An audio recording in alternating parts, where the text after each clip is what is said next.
Bueno, buenas tardes, muchas gracias por venir. Bueno, vamos a hablar un poco de nuestra revolución fundadora en el sentido estricto del término. Es una palabra linda, fundación, empezamos ahí algo, ¿no? Y creo que si nos remontamos un poco a los orígenes de esto, uno podría acordarse de aquellos libros de texto con los que estudiábamos y había antecedentes, ¿no? Los antecedentes de la Revolución de Mayo, donde algunos estaban más fuertemente que otros presentes, ¿no?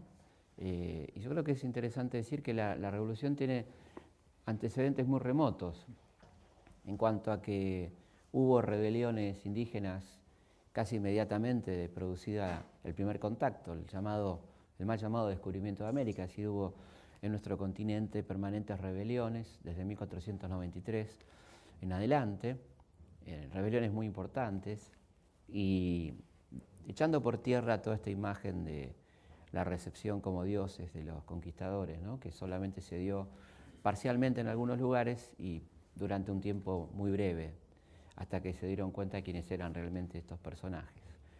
En cuanto a antecedentes así cercanos a la fecha de 1810, seguramente hay que recordar un hecho fundamental que es la Revolución de los Estados Unidos, la llamada Revolución Norteamericana o Independencia de los Estados Unidos, un hecho que nuestra historia afrancesada, una historia muy afrancesada que hemos tenido durante mucho tiempo en Argentina, siempre minimizó. Pero realmente es una revolución muy importante, es una revolución que implanta la república. Pensemos que existía algún régimen parlamentario en el mundo, una cierta división de poderes, pero con el mantenimiento de la monarquía. Estamos hablando, por ejemplo, de Gran Bretaña. Pero Estados Unidos va a traer la novedad de una división de poderes con un sistema republicano, un sistema presidencialista, un sistema de elecciones, un sistema bipartidista. Aparecen personajes realmente muy importantes, como Franklin, por ejemplo, que va a ser algo así como el nexo entre la Revolución Norteamericana y la Revolución Francesa, porque va a ser el embajador de los Estados Unidos de este nuevo país en París y va a ser un tipo clave en el contacto con los revolucionarios en esos años que median, esos 12 años, ¿no? Casi, entre la Revolución de los Estados Unidos y la Revolución Francesa. Otro personaje fundamental, bastante poco conocido, es Thomas Paine, que es el autor de Los Derechos del Hombre, ¿no? Un libro que se adelanta muchos años a la Declaración Universal de los Derechos del Hombre por la Revolución Francesa. Jefferson, la idea del federalismo, que es una idea bastante revolucionaria e innovadora, esta idea de que los estados deben tener un poder proporcional, y que ese poder está en directa relación con su capacidad económica. Él dice que el federalismo solamente puede desarrollarse cuando hay una cierta distribución equitativa de la riqueza en un país, ¿no? Que si hay una zona rica y el resto pobre, el federalismo está condenado a fracasar, y quizá nosotros somos un poco el ejemplo de esto, ¿no? Después, evidentemente, hay que mencionar en 1780 la revolución de Tupac Amaru, ¿no? Esta enorme rebelión que va a durar casi un año, una rebelión muy importante que va a tener un espacio geográfico muy amplio, que va desde Quito hasta nuestra provincia de Mendoza, 100.000 efectivos, hombres, mujeres, niños, alzados en arma, que logran algunos triunfos y que luego van a terminar siendo traicionados y derrotada esta revolución, pero con manifiestos muy importantes, ¿no? A mí me parece interesante decir que todos los que estamos acá sabemos cómo murió Tupac Amaru, sin duda, pero por ahí no todos sabemos por qué luchaba, porque la historia Poder se ha encargado didácticamente de dejarnos muy claro cómo muere un rebelde, pero no tanto de por qué, ¿no? Cuáles son los motivos de esa rebelión. Esa rebelión se hacía en contra de la injusticia española, en contra de la esclavitud, llanaconazgo, la mita, sistemas de servidumbre personal, la devolución de las tierras. Un planteo muy interesante, ¿no? Es que si el Estado español reconoce a una persona como tal para que pague impuestos, la debe reconocer como alguien con derechos políticos también, ¿no? Esto plantea Tupac Amaru. Derechos de la mujer, que plantea Micaela Bastida, ¿no? Compañera de Tupac, y una de las personas más importantes de esta rebelión, lo cual desmiente este dicho machista de que detrás de todo gran hombre hay una gran mujer, porque Micaela estaba prácticamente al mismo nivel de conducción de la revolución. La revolución termina, como sabemos, en una catástrofe, la derrota y el suplicio de todos los integrantes de la familia Tupac Amaru, con excepción del más pequeño, Fernando, que es enviado al África y luego a España, ¿no? Y bueno, uno ahí puede advertir la dignidad enorme de este hombre, ¿no? De Tupac, que en el último momento del suplicio se le pide que dé nombres, que delate, y él, cuando le preguntan por los responsables, él dice, y esto es interesante porque el que rescata este diálogo es el verdugo, ¿no? Fíjense cómo habrá impactado la dignidad de este hombre que hasta el que va a contar la historia de los vencidos cuenta esto que dice Tupac, ¿no? Que es, acá hay solamente dos culpables, usted por haber creado las situaciones de injusticia y nosotros por querer modificarla, ¿no? Y lo dice el verdugo, ¿no? El comendador Areche, el corregidor Areche. Luego vendrán episodios que creo que son muy trascendentes también para acercarnos al escenario de la revolución, como son, por ejemplo, las invasiones inglesas, ¿no? Hecho casi gastronómico de nuestra historia, donde debatimos si aceite o no aceite o ese tipo de cosas. Nosotros en Algo Habrán Hecho nos burlamos un poco de esto, porque nos parecía que era una discusión menor y que era lo que quedaba en la gente, el aceite hirviendo, ¿no? Cuando en realidad estamos hablando de un hecho muy importante, un hecho importante a nivel internacional. Se da en el contexto de la guerra europea, ¿no? En las guerras napoleónicas, es decir, quién va a terminar ocupando una zona clave de América como es el río de la Plata. ¿Por qué clave? Bueno, porque era la zona que controlaba el único paso interoceánico existente en América, que era el Estrecho de Magallanes. Pensemos que el Canal de Panamá le faltaban 100 años para construirse y todos los barcos que querían ir hacia el Pacífico tenían que pasar por nuestro territorio. Por lo tanto, además de ser un puerto muy importante, ¿no? El puerto de Buenos Aires, Montevideo, toda esta zona, por también el control de Portugal, de la colonia portuguesa de Brasil. Todo esto está en juego en esa expedición al Río de la Plata en 1806. Ahí pasan muchas cosas. Primero, que se demuestra para las mentes preclaras que estaban mirando un poquito más allá cuál sería el momento de hacer una revolución independentista. Queda claro estratégicamente que militarmente la colonia es absolutamente débil, que no tiene cómo defenderse, no tiene elementos serios de defensa. Es muy rápidamente tomada, se convierte en colonia inglesa y los ingleses comienzan a hacer cosas que modifican un poco la vida de los porteños, ¿no? Es decir, el libre comercio, por ejemplo, la libertad de imprenta, la libertad religiosa, es decir, elementos que se les da una dosis, ¿no? Como para que prueben, al punto tal que hay una duda en la dirigencia revolucionaria, Pueyrredón, Belgrano, que piensa, bueno, no nos convendrá cambiar de amo y pasar a ser una colonia británica, ¿no? Pregunta que algunos argentinos del siglo XXI, segunda década, se hacen todavía, ¿no? ¿Por qué no fuimos a una colonia inglesa, ¿no? El que responde en el momento, o sea, contemporáneamente a los hechos, es Belgrano, ¿no? Donde dice que no se puede de ninguna manera cambiar de amo porque Gran Bretaña ya lo ha hecho con otras colonias y en los tratados de permuta vuelve la colonia al lugar de origen según la conveniencia del Imperio Británico, ¿no? Además de dar algunos ejemplos de lo que implica ser una colonia inglesa, bastante desfavorable para los colonizados, por ejemplo la India, ¿no? Este era un personaje del que ya hemos hablado algunas veces, ¿no?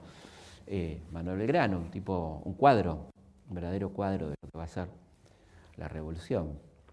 Ahí se desiste de toda posibilidad de acompañamiento y comienza entonces la resistencia que termina con probablemente casi la única derrota de semejante tamaño después de la derrota en la guerra de los Estados Unidos que sufre Gran Bretaña, ¿no?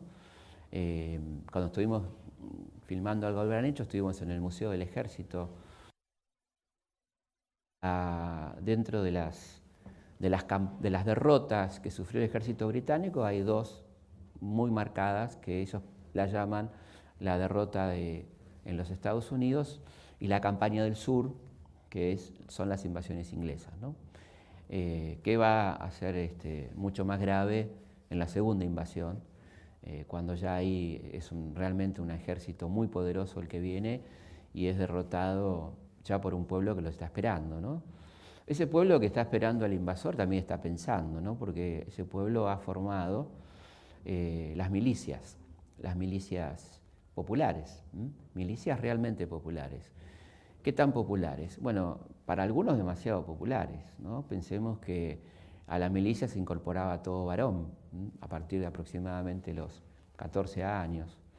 No había una edad mínima, pero tengamos en cuenta que los chicos se incorporaban a la vida activa muy tempranamente porque morían a los 40 años aproximadamente. Las clases populares, alguien de las clases populares raramente vivía más de 40 años, ¿no? Esa era la expectativa de vida, así que se casaban a los 14, se incorporaban a la milicia a los 12, San Martín entró al ejército español a los 11 años, por ejemplo, ¿no? Bueno, los adultos varones se incorporaban, esclavos, libres. ¿Y qué importaba en las milicias? Particularmente en las criollas, porque estaban las otras que eran las españolas, los gallegos, los cántabros, bueno, cada uno tenía su gentilicio. En las criollas importaba la aptitud para el mando y para el combate. Entonces ocurría algo muy curioso, y era que un esclavo podía mandar a su amo en la milicia, porque tenía mayor aptitud de combate, y esto pasaba. La milicia era un lugar, lógicamente, donde se discutía política, y de las milicias van a ser la vanguardia de la revolución. Ahí se van a ir conociendo los muchachos que van a estar después en la primera línea de la revolución. Y hay otro hecho, después de este fracaso imperial tremendo, ¿no? Fracaso imperial que, fíjense ustedes, Inglaterra va a dar mucha cuenta de esto, al punto tal de hacerle un juicio durísimo al general Wheelock, ¿no? al gran derrotado de las invasiones, después de Hereford, pero la verdad que Wheelock tenía más responsabilidad porque venía con un verdadero ejército detrás, más de 10.000 hombres, ¿no? A invadir Buenos Aires, que tenía 40.000 habitantes en aquel momento. El juicio es durísimo, ¿no? Se lo degrada, bueno, y ahí se analiza un poco las causas de la derrota, y entre las causas de la derrota está la convicción de los porteños, dice, de los locales, de luchar hasta las últimas consecuencias. Ahora, una vez logrado el triunfo, la sensación que queda es, ¿y ahora qué hacemos, no? O sea, teníamos a un virrey que había huido las dos veces, el virrey Sobremonte, que había defeccionado, que no se había preocupado en absoluto por la defensa de esa ciudad. El pueblo había elegido a un virrey, una cosa única en la historia de América, ¿no? Un pueblo que elige un virrey, al punto tal que esto preocupa mucho a las autoridades españolas, porque además el pueblo elige un virrey francés, ¿no? Bastante poco correcto en un momento donde Napoleón está en su apogeo. Así que esa es un poco una situación complicadita que va haciendo pensar a la gente, ¿y ahora qué, no? ¿Qué vamos a hacer ahora?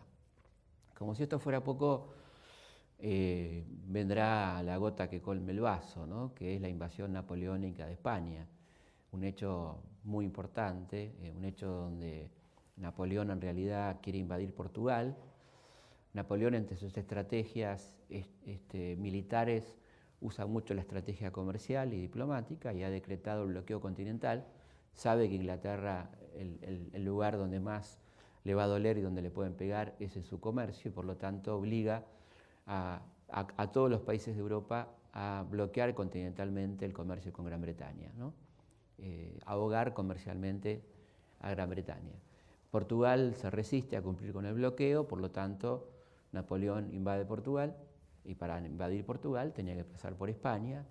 Cuando está en España con una tropa tan importante se da cuenta que España la verdad que está en condiciones de ser tomada, y ahí es donde entonces también ocupa España, y se produce un episodio muy de zarzuela, podríamos decir prácticamente, donde explota las diferencias graves que había entre Carlos IV y su hijo Fernando.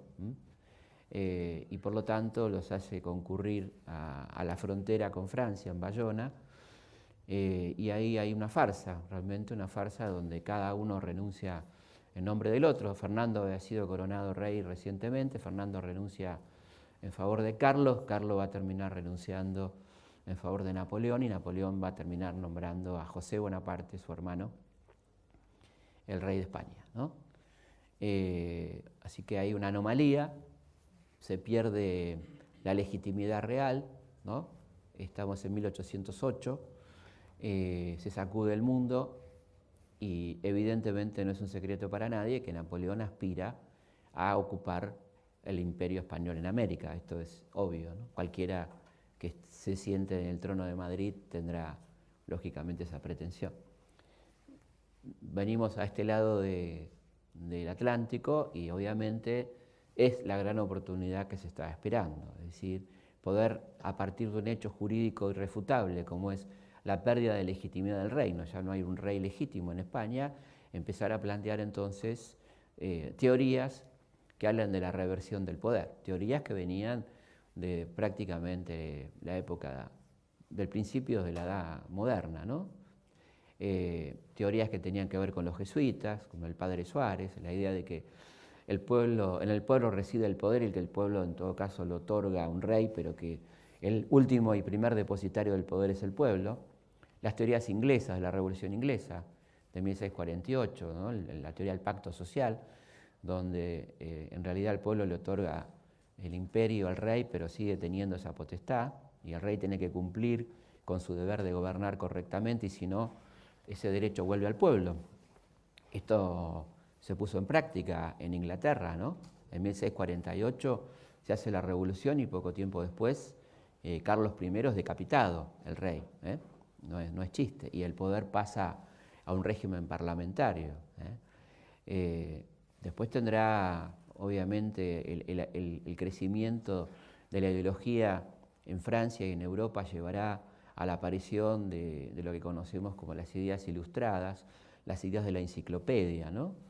Un hecho revolucionario. La aparición de la enciclopedia es, a todas luces, valga la expresión, un hecho revolucionario. Es decir, aparece un digesto con todo el saber humano disponible en Occidente, que va a ser ordenado, no ya jerárquicamente, como correspondía históricamente al saber medieval, sino que aparece la idea de ciencia, es decir, ordenaremos alfabéticamente los saberes. Ya no estará, como en todos los libros de ciencia, hasta 1750, en primer término Dios, ¿no? El poder celestial, sino que puede estar la palabra ábaco, que es un elemento cotidiano, de uso cotidiano, sin demasiada importancia, digamos, pero que estamos ordenando alfabéticamente, científicamente los saberes.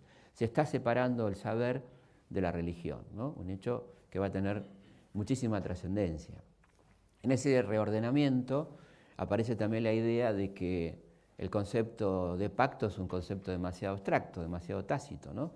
El pacto planteado no escrita de una manera escrita parece que no alcanza, por lo tanto lo que plantea el amigo Rousseau ya es un contrato, o sea, la idea del contrato social, ¿no? Un contrato firmado que se parece mucho a una constitución, es decir, tenemos que tener por escrito cuáles son nuestros derechos, obligaciones, donde también se habla ahí del soberano. El pueblo sigue siendo el lugar de residencia del poder que lo delega en una persona que tiene que hacer lo correcto para gobernar, ¿no?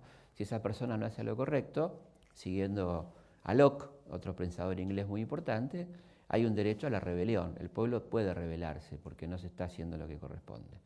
Si por algún motivo el rey pierde su poder, ese poder vuelve al pueblo que decidirá de alguna manera qué hace con él.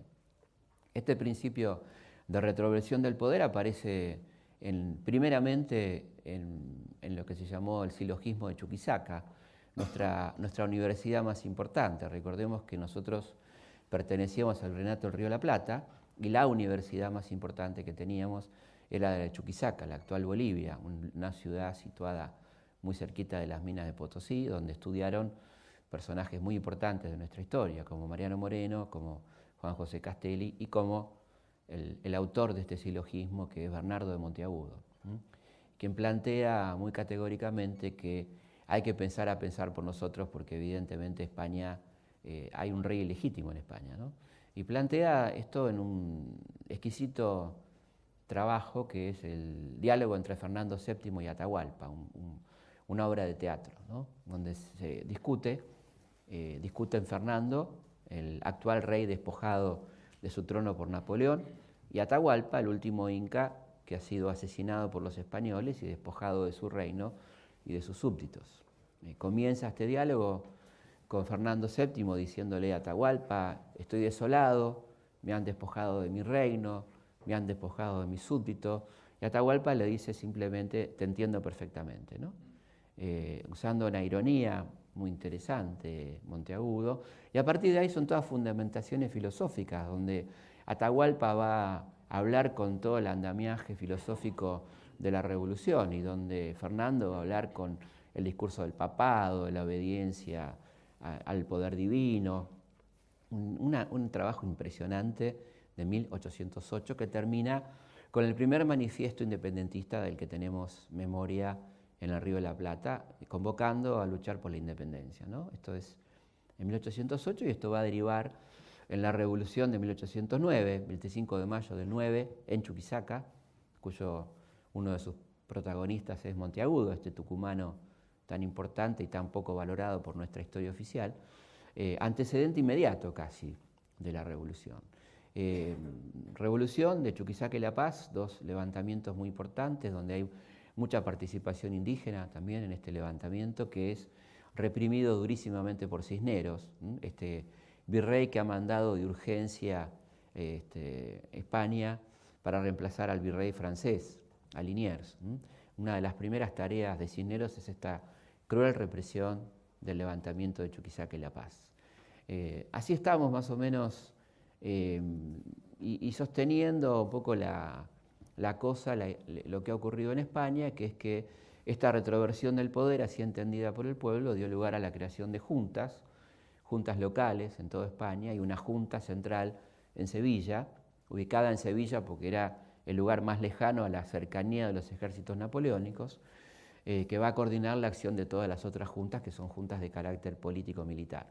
Estas juntas, por ejemplo, son la Junta Central de Sevilla, la que maneja los ejércitos. Por ejemplo, el ejército donde está peleando Napoleón, donde está peleando San Martín. El ejército de San Martín es un ejército que responde a la Junta de Sevilla, por ejemplo. De alguna manera había un paréntesis de cierta legitimidad en esta Junta. ¿Qué estaban esperando los patriotas que ya venían trabajando en pensar la independencia? Bueno, que caiga el último bastión del poder español. Sabían que era cuestión de tiempo. Y este último bastión del poder español cae en enero de 1810. Es decir, la Junta de Sevilla cae, ya no hay un poder convincente, se forma un consejo de regencia manejado por la aristocracia española y algunos obispos sin ninguna legitimidad. Y ahí es donde aparece la genialidad de algunos americanos que advierten que hay un intersticio legal por donde meterse. ¿Qué sería lo indicado a unos súbditos obedientes históricamente de España? Bueno, acatar nuestra dependencia del Consejo de Regencia.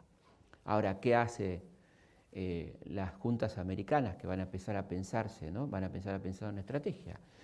Bueno, vamos a directamente proclamarnos custodios de estos territorios para Fernando, pasando por encima de los consejos de regencia. Es decir, las revoluciones americanas se van a hacer en nombre de Fernando VII. Y acá es muy importante aclarar esto porque hay algunos escritos malintencionados donde siempre se quiere tomar como poco seria la historia argentina, que somos un país incorregible, que siempre hicimos las cosas mal y que nuestra revolución fundadora es por lo menos curiosa porque es una revolución que se hace en nombre del rey. Bueno, esto es de conocer absolutamente la realidad, los documentos, lo que pasó. Eso es lo que se conoce históricamente como la máscara de Fernando VII, es decir, se dice que la revolución se hace en nombre de Fernando, pero claramente esto es una excusa para no reconocer al poder que existía en España, que era el Consejo de Regencia, un consejo hiperconservador, colonialista, que en realidad la operación, más que reconocer a Fernando, la operación política es desconocer al Consejo de Regencia. Esto es el acto revolucionario que va a pasar de México a Buenos Aires. Esta es la cuestión interesante, ¿no? Fíjense qué diferente, ¿no? De burlarse, de decir una revolución que nace jurando fidelidad a un rey, a decir una revolución que nace desconociendo un Consejo de Regencia que está preparando expediciones para liquidarnos, expediciones militares. Son bastante diferentes la cosa, ¿no? Así es como finalmente van a llegar las noticias de la caída de la Junta Central de Sevilla. Qué diferente hubiera sido si esto hubiera ocurrido en tiempos más modernos, si hubiéramos enterado a los segundos vía internet de que cayó la Junta de Sevilla. Para acá nos enteramos en el mes de mayo, que la Junta cayó en enero. Y por lo tanto las reacciones se van a producir en mayo. Llegan las gacetas con un barco inglés que se llamaba Miss Slaughter, una fragata, y de alguna manera la inteligencia de los patriotas, que ya estaba funcionando activamente, inteligencia me refiero a agentes, ¿no?, muy infiltrados dentro del gobierno español, van a detectar esas gacetas y las van a conocer antes que el virrey Cisneros. Y por lo tanto esas gacetas circulan dentro del grupo patriota, que ya se empieza a preparar para urgir al virrey a convocar un cabildo abierto. El virrey demora la información, la Gaceta llega al 13 y él demora hasta el 18 la publicación de un bando informando que ha caído la Junta de Sevilla, y ya para ese entonces los patriotas han obrado haciendo copias y divulgando la caída de la Junta y comisionando a delegados para ir a hablar con el señor virrey Cisneros, cosa que no era fácil porque Cisneros era sordo, ¿no? Así que no era sencillo hablar con Cisneros. Había quedado sordo en Trafalgar, además de que había ciertas cosas que por supuesto no quería escuchar, pero tenía una imposibilidad física real del hombre.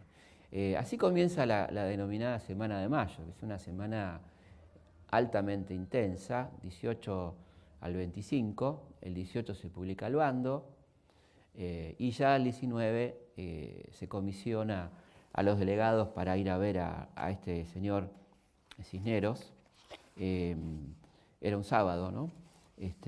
Y es interesante, le quiero leer un poquito cómo se da el diálogo, ¿no?, entre Cisneros y los delegados, que son Martín Rodríguez y Juan José Castelli. Van a verlo al virrey, el virrey está jugando las cartas con sus adláteres, y Castelli interrumpe el juego, le dice: excelentísimo señor, tenemos el sentimiento de venir en comisión por el pueblo y el ejército que están en armas a intimar a vuestra excelencia la cesación en el mando del virreinato. Ustedes se imaginan la cara de Cisneros, ¿no? Un tipo que nadie le había hablado así en su vida, digamos, y menos unos súbditos americanos que le digan que viene a cesar en su mandato. Bueno, le pone una cara, esto lo conocemos todos por el relato de Martín Rodríguez, ¿no?, que el virrey puso de cara de que insolentes, ensaya una frase como: ¿qué atrevimiento es este? ¿Cómo se atropella así la persona del rey en su representante? Este es el más grande atentado contra la autoridad. Castelli lo cortó en seco y le dijo: no se acalore, señor, que la cosa no tiene remedio. Bueno, se va poniendo lindo, ¿no?, el asunto. Señor, le dice además, no hemos venido a discutir con usted. Son 5 minutos de plazo lo que nos han dado para volver con la contestación. Vea usted lo que hace. El fiscal Caspe se asustó un poco, lo lleva al virrey aparte, le habrá hablado al oído, lo habrá retransmitido. Bueno, vuelve Cisneros y le dice: señores, cuánto siento los grandes males que van a venir sobre este pueblo de resultas de este paso. Y bien, puesto que el pueblo no me quiere y el ejército me abandona, hagan ustedes lo que quieran. Así fue entonces que se va negociando la convocatoria final a un cabildo abierto, cosa que no va a ser en absoluto fácil. Cisneros debate mucho con sus socios qué van a hacer. Hay 2 estrategias. Primero, tratar de evitar por todos los medios el cabildo, porque sabían que perdían en la votación. La segunda, el plan B, planteado por los oidores y por el fiscal Caspe es hacer fraude en la votación. El virrey está de acuerdo con esta opción del fraude. Bueno, y sigue al cabildo. Como se sigue dilatando la convocatoria al cabildo, lo que hace los sectores revolucionarios es hacer una movilización a la Plaza de Mayo, a la Plaza de la Victoria. Victoria era por la victoria frente a los ingleses, ¿no? Y ahí van unos 600 muchachos bajo el nombre de la Legión Infernal, dirigidos por dos pibes que nosotros conocemos básicamente por haber repartido cintas, que eran French y Beruti. En realidad eran jefes de dos batallones de milicias, básicamente de los sectores orilleros, de los sectores populares de la ciudad de Buenos Aires. Decían que eran mozada de resolución, es decir, gente que estaba bastante decidida a hacer lo que tenía que hacer. Ahí, frente a estos infernales, van empezando a aflojar y finalmente se convoca al Cabildo Abierto del 22 de mayo de 1810. Cabildo Abierto era una especie de congreso del que participaban los vecinos. Vecinos eran los propietarios. Para ser vecino había que ser propietario, y no cualquier propietario, sino tener una cantidad de propiedades más o menos aceptables. Con lo cual, lo que hace el grupo organizado de la Revolución es, como tenían un hombre infiltrado en la imprenta, que era Donado, esta calle de Buenos Aires, Donado, es una calle que ahora les puede llegar a gustar más. Agustín Donado era el imprentero que va a falsificar invitaciones y la va a repartir entre gente no necesariamente propietaria, pero favorable a la causa de la Revolución. De manera tal que la concurrencia al Cabildo del 22 de mayo es manipulada por los sectores revolucionarios. No solo por la invitación, sino porque ponen en las esquinas del Cabildo grupos armados, de piquetes, que dejan pasar a algunos y a otros no. Hay como un derecho a admisión, podemos decir.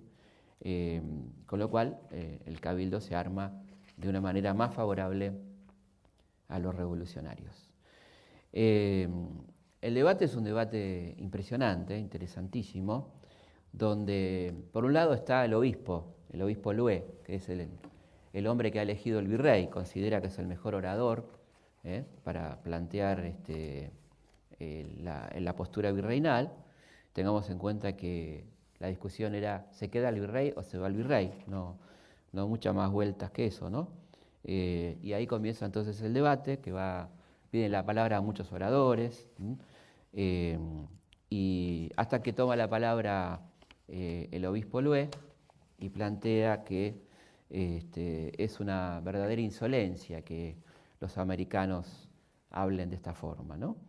Dice el señor obispo: no solamente no hay que hacer novedad con el virrey, sino que aun cuando no quedase parte alguna de la España que no estuviese sojuzgada, los españoles que se encontrasen en la América deben tomar y reasumir el mando de ellas, y que ésta solo podría venir a manos de los hijos del país cuando ya no hubiese un español en él.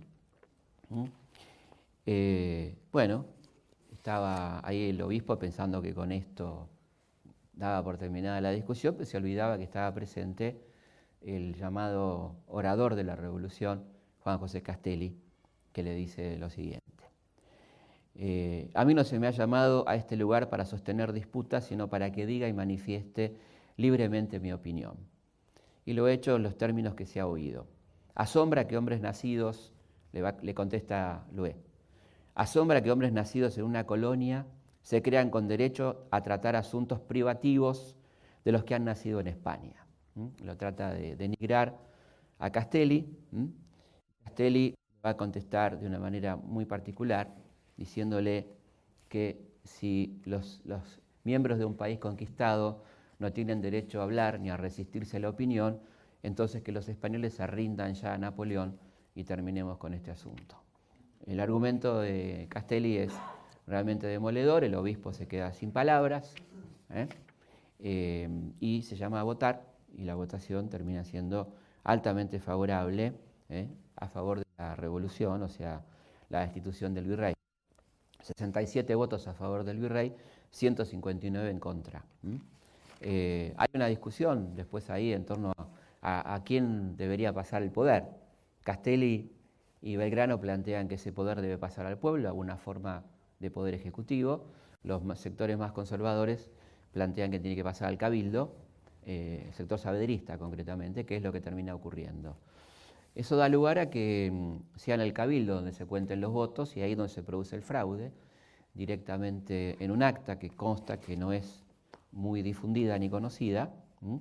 Se reconoce que ha sido votado en mayoría la destitución del virrey, pero el acta, muy curiosa, dice: sin embargo, de haber a pluralidad de votos cesado en el mando del excelentísimo señor virrey, no debe ser separado absolutamente de su cargo, sino que debe nombrarse acompañándolo una junta de gobierno, que siga siendo presidida por el señor virrey. O sea, una maniobra que se va a concretar el 24, que es una junta nueva, presidida por el virrey, cosa que es rechazada muy fuertemente por los patriotas, con las armas en la mano, con la gente movilizada nuevamente el 24 de mayo, esa junta cae y el día 25, como todos sabemos, se va a conformar el nuevo gobierno, ¿no? Un gobierno que va a tener como secretario de Guerra y Gobierno a Mariano Moreno, un personaje muy importante que dieron guardado, ¿no? Era una figura que los integrantes de la revolución venían guardando, incluso se le pide que no participe activamente del debate del 22. Imagino que Mariano se salía de la vaina por participar, pero se le pedía un perfil bajo, ¿no?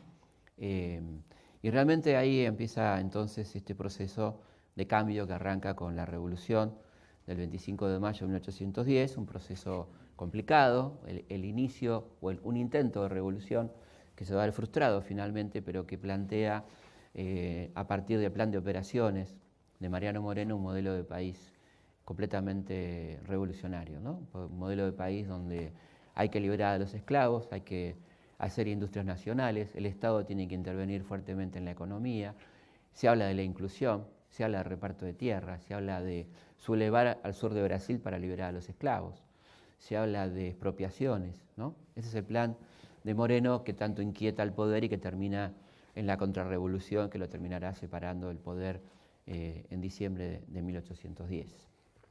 Es decir, empieza un proceso que, como ustedes bien, tiene un carácter revolucionario porque es un antes y un después. Se termina un modelo virreinal, empieza una forma de gobierno que no puede llamarse todavía a sí mismo un gobierno independentista, sino que usa toda una argumentación jurídica para caminar lentamente hacia una independencia que se va a producir recién 6 años después, ¿no? De lo que seguramente podemos hablar ahora en las preguntas. Quiero terminar con un texto realmente hermoso que escribió nuestro querido Juan Bautista Alberdi. Él escribe una obra de teatro que se llama 1810 y hablando un poco de la situación en la que nos encontrábamos en 1810, es decir, cuando comienza la revolución, donde teníamos a Portugal en Río de Janeiro, porque la corte portuguesa se había mudado después de la invasión napoleónica a Río de Janeiro, Montevideo ocupada por los realistas, Paraguay ocupada por los realistas, el Alto Perú, Chile, rodeados absolutamente, nos animamos a hacer aquella revolución.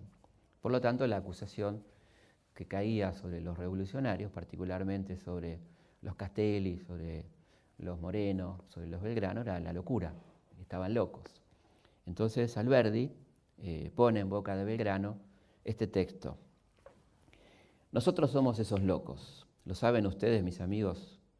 Somos locos porque pensamos que hay una justicia eterna que es llamada a gobernar el mundo. Somos locos porque pensamos que todos los hombres nacen iguales y libres, que lo mismo en religión que en política, ellos tienen derechos y deberes uniformes a los ojos del cielo.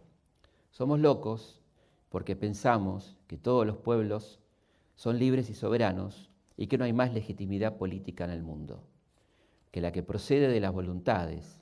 Somos locos porque pensamos que el reino de la razón ha de venir algún día.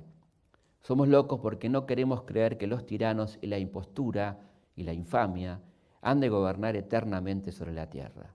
Somos locos porque no queremos creer que nada hay en el mundo de positivo y perpetuo fuera de las cadenas, los cañones, el plomo y el crimen.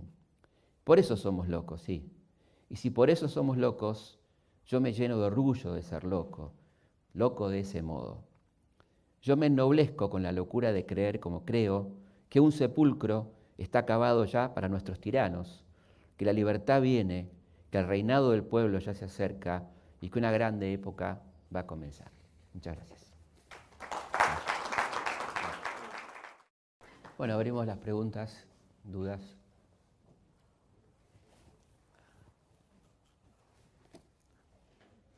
Bueno, sí. Profesor. Sí. Con respecto al contexto en que se encontraba en ese momento la revolución, las fuerzas realistas que se encontraban en América en ese momento, ¿obedecían al reinado? ¿Lo que quedaba en sí del reinado? Sí. Sí, además recordemos que ya para 1814 el rey vuelve y lo primero que hace es empezar a convalidar las expediciones de a miles de combatientes que van a venir a América, ¿no? Pero sí, en el momento ese los ejércitos realistas obedecen y además vamos teniendo una situación altamente desfavorable. Para 1815 aproximadamente, el único lugar resistente al Imperio Español es el Río de la Plata. Cayó México, cayó Quito, cayó la Gran Colombia, cayó el Alto Perú. El Perú nunca ha sido tocado por los revolucionarios todavía. Chile, de manera tal que el valor que tiene la revolución del Río de la Plata es muy alto, porque tiene la responsabilidad de sostener el combate, ¿no?, en toda América. Por eso que es tan importante esta revolución, ¿no?, esta guerra que comienza, porque en realidad, más allá de que nos proclamemos custodios de Fernando, nadie se lo cree, y ya inmediatamente comienza la contrarrevolución. Ustedes piensen que en el momento que se está conformando la Junta, Liniers está preparando en Córdoba la contrarrevolución. Una contrarrevolución que consiste en una combinación de fuerzas de las propias de Liniers y de la gobernación de Córdoba, las fuerzas del Alto Perú, las fuerzas de Chile y las fuerzas de Montevideo.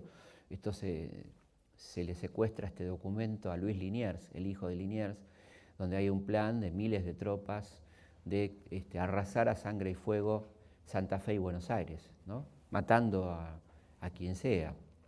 Por eso cuando alguna gente se duele tanto por el fusilamiento de Liniers, se ve que desconoce este hecho, ¿no? Nadie se pone contento por el fusilamiento de nadie, pero evidentemente el fusilamiento de Liniers está más que justificado porque era la única forma de parar esa contrarrevolución, ¿no?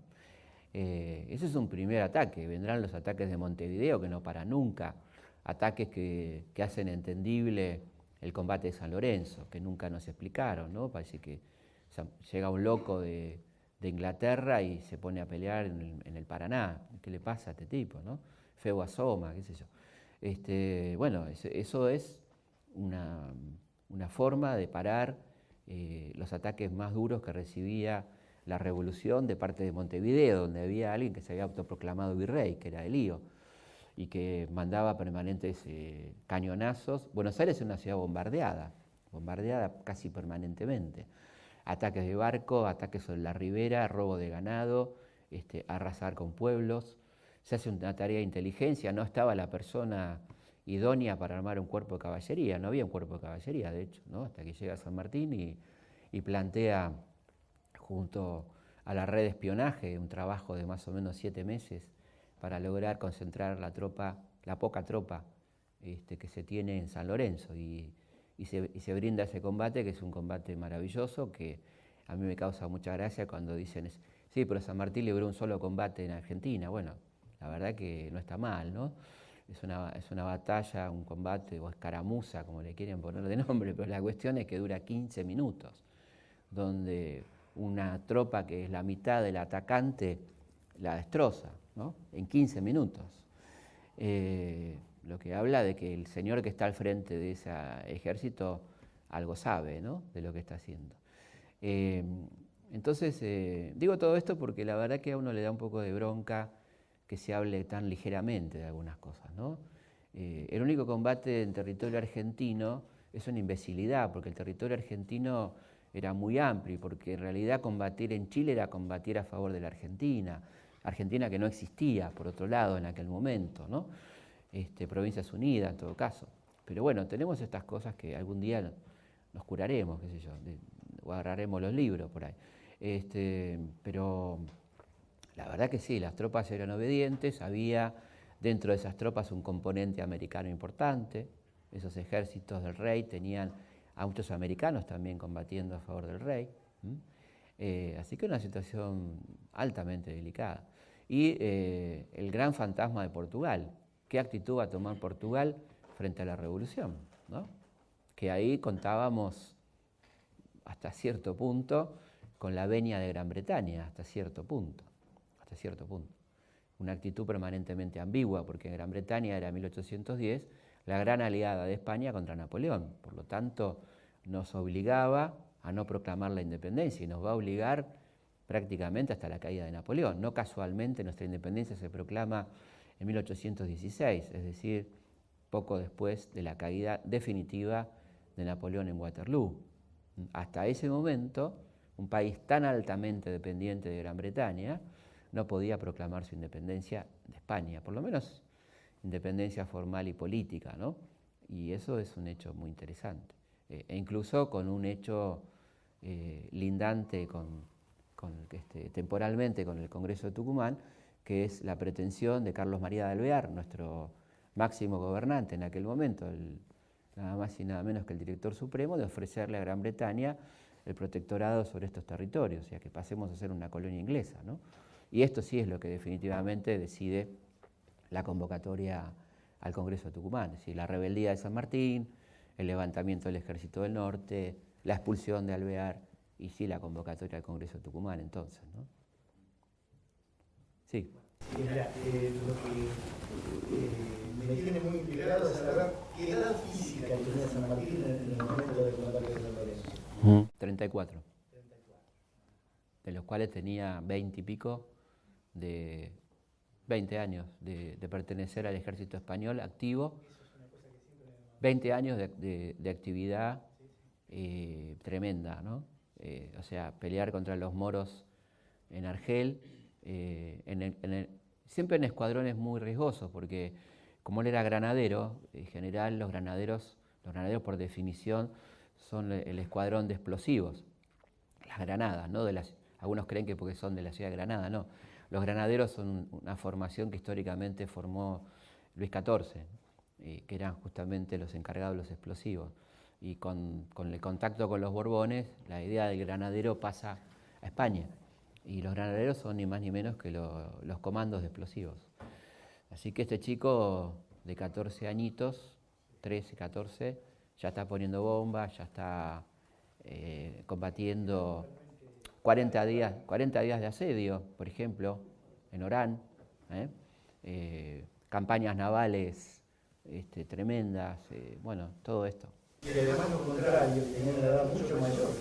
Sí, había de todo, pero en general estaban peleando contra Napoleón en un momento dado, ¿no? O sea, o contra los ingleses, porque iban cambiando de bando de acuerdo a las alianzas que iba sosteniendo España. Él pelea contra los moros, contra Inglaterra, contra Francia, contra Portugal, depende cómo eran las alianzas políticas que armaba Carlos IV y luego Fernando, ¿no?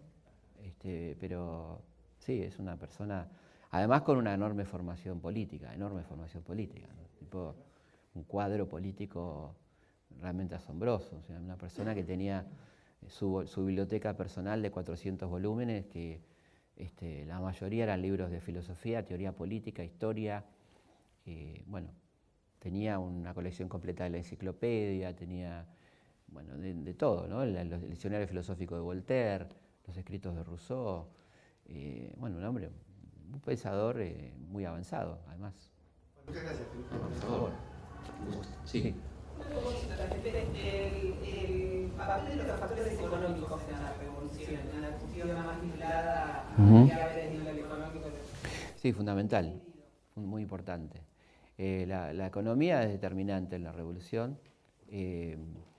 No como se dice habitualmente que provoca la revolución, porque nosotros teníamos ya desde 1809 la libertad de comercio, ¿no? Cisneros había decretado la libertad de comercio porque el ahogo era tal por las guerras napoleónicas y las dificultades de tráfico que se vio obligado a pedido de los hacendados, aquella famosa carta de Mariano Moreno, a habilitar el libre comercio. O sea que la libertad de comercio no fue uno de los motivos de la revolución.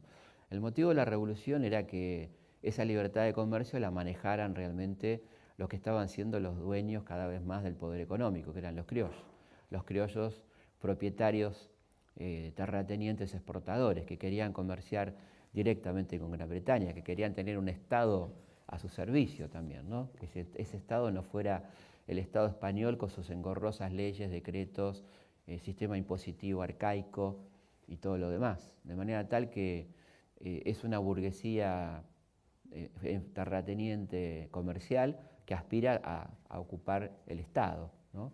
La que está detrás de la revolución, la que en principio financia la revolución y la misma que no va a permitir que la revolución se vaya de madre. O sea, son los Larrea, los Mateu, los financistas que se ven, algunos otros un poco menos conocidos, que van a financiar la revolución hasta tanto la revolución les otorgue la ocupación del espacio del Estado, pero no van a financiar la revolución para que ande un loquito repartiendo tierras o insurreccionando a los esclavos, ¿no? Es decir, que ¿por qué Moreno no puede concluir con sus ideales? Bueno, porque no va a tener una clase detrás que acompañe esto, como le va a pasar un poco a los jacobinos en Francia, ¿no? Es decir, van a acompañar la destitución de un virrey que era completamente disfuncional, van a acompañar la necesaria toma del poder para su propio beneficio, pero no van a acompañar las medidas revolucionarias que van a querer tomar los jacobinos en la Revolución Francesa y se van a terminar usando la propia guillotina para terminar con Robespierre, con Marat, ¿no? Con todos estos muchachos. Y acá pasa un poco lo mismo a otra escala, ¿no? Pero evidentemente hay un conflicto económico que la revolución resuelve parcialmente, la revolución ratifica la libertad de comercio de una manera un tanto indiscriminada, olvidándose un poco que es una revolución que tiene alcance general para el virreinato y desprotegiendo algunas zonas que ya eran protoindustriales, ¿no? Como podría ser la zona de Cuyo, la zona de Tucumán, ciertas zonas de Córdoba, ciertas zonas del noroeste, que tenían cosas preindustriales, digamos, artesanales, que se van a ver muy fuertemente perjudicadas por el libre comercio, ¿no? Y por eso que la revolución no va a ser del todo popular por igual en todas las partes del virreinato, ¿no? Por esta política económica que se va a dar la revolución, el famoso libre cambio, ¿no? Que beneficiaba, por supuesto, claramente a Buenos Aires, pero que perjudicaba a ciertas zonas del interior del país, sin duda, ¿no? Sí. El bloqueo comercial que le hace Napoleón a Inglaterra es lo que hace que Inglaterra llegue a América. No, porque sí, en parte sí, en todo caso la segunda, ¿no? La segunda invasión. El bloqueo se decreta más o menos al fin del 6, principio del 7, así que sí. Por otra parte ya Inglaterra estaba decidida a la conquista de mercados, su revolución industrial había multiplicado los stocks, necesitaba necesariamente buscar nuevos mercados y dentro de esa política está que Gran Bretaña quiere colonizar Buenos Aires con muy buena información de que esta ciudad estaba muy desguarnecida y que era un lugar muy apetecible, además de que tenía una precisa información de que había 1.300.000 pesos platas que estaban por ser despachados, una fortuna, más o menos unos 30 millones de dólares al día de hoy más o menos. Un dinero que venía de Potosí que estaba por ser despachado. Como las tropas estaban acantonadas en Ciudad del Cabo, relativamente cerca de Buenos Aires, se decide entonces, primero como una acción cuasi privada, que rápidamente va a ser ratificada por la Corte, ¿no? Es casi una aventura de algunos particulares y de tropas inglesas la primera invasión, que va a ser ratificada. La ratificación llega cuando ya han sido derrotados los invasores. La segunda, en cambio, es una acción oficial, absolutamente oficial, del Imperio Británico, ¿no? La invasión del 7, y ya en el contexto del bloqueo continental, efectivamente. Sí. ¿Cuál era la situación en el año 1810 fuera de lo que era la urbe, fuera de lo que era Río de la Plata?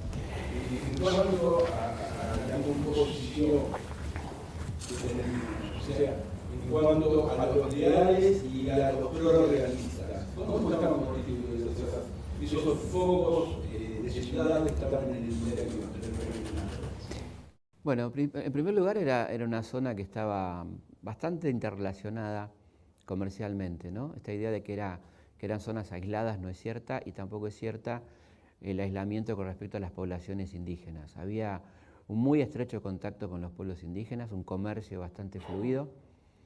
Por ejemplo, esto está sentado en las actas del Cabildo, como por ejemplo los pampas se acercan al Cabildo en 1806 para ofrecer más de 1000 lanzas en la defensa de Buenos Aires contra los ingleses, y cómo el Cabildo les pide por favor que se vayan, porque en realidad prefieren a los ingleses antes que a los pampas, ¿no? Si le tienen más miedo a la revancha que pueden tomar los pampas que lo que pueden hacer los ingleses. Pero quiero decir, había contacto, había vínculo comercial, vendían, compraban, llegaban, se iban. Todavía en esa época, previa a los grandes malones, ¿no? Y previa a las grandes agresiones de parte de las campañas que comienzan más o menos a partir del 15, por ahí, ¿no? Las campañas llamadas campañas del desierto. La primera, la de Martín Rodríguez. Y después había zonas, como dije antes, con cierta producción interesante, podemos casi prefabriles, ¿no? Como por ejemplo la zona de Cuyo, con su producción vitivinícola, su gran producción ganadera de exportación. En realidad era más importante en Cuyo la producción ganadera que la vitivinícola todavía, pero lo que distinguía a ese lugar es que había una industria ya instalada, una producción importante de vino. Manufactura todavía. Claro, era una manufactura, era manufacturar un producto que era el vino, ¿no? Algo parecido pasaba en La Rioja, donde además, y Catamarca, donde había una importantísima producción de ponchos y de textiles, de aguardientes. Después en Tucumán había la famosa producción de azúcar, la producción de carretas, que era importante, y la creación de mulas para mandar a Potosí. Después en el litoral había importante producción ganadera. Y entonces estos lugares son los que más van a protestar frente a una apertura tan abierta de la economía, ¿no? Ese libre cambio sin reparos que los va a perjudicar tanto, ¿no? Y que también dudan un poco de hasta qué punto esta revolución les conviene, ¿no? Esta es la cuestión. Bueno, sí. Quería saber cómo fue la conformación, la decisión para el puesto que ocuparon en la primera junta de gobierno, cada uno de ellos, y un poco saber cuáles eran las funciones de los saberistas y morenistas, cuáles eran qué rol jugaba cada uno, y de los morenistas cuál era el pensamiento de lo que querían como país. Vamos por parte entonces. Sí. La primera Es la decisión de cómo se conformó la Junta. Bueno, es muy gracioso los testimonios de la época como lo describen. Dice algo así como la mano de Dios adelantándose al Mundial del 86, ¿no? Literalmente, hay una mano divina, tomó la pluma y redactó la composición de la Junta. Así dicen varios documentos de la época.